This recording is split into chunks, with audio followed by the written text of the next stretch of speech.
அன்புக்குரியவர்களே வணக்கம்.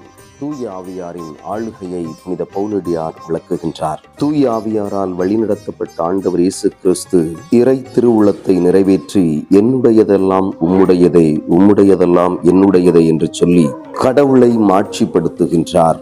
இதே மனநிலையை புனித பவுலடிகளாரும் கொண்டிருப்பதை நாம் வாசிக்கிறோம். தூய ஆவியாரால் வழிநடத்தப்பட்டு எருசலேமுக்கு அழைத்து செல்லப்படும் முன், உங்களுடைய அழிவுக்கு நான் பொறுப்பல்ல, கடவுளுடைய திட்டம் அனைத்தையும் நான் உங்களுக்கு வெளிப்படுத்தியுள்ளேன் என்று பறைசாற்றுகிறார்.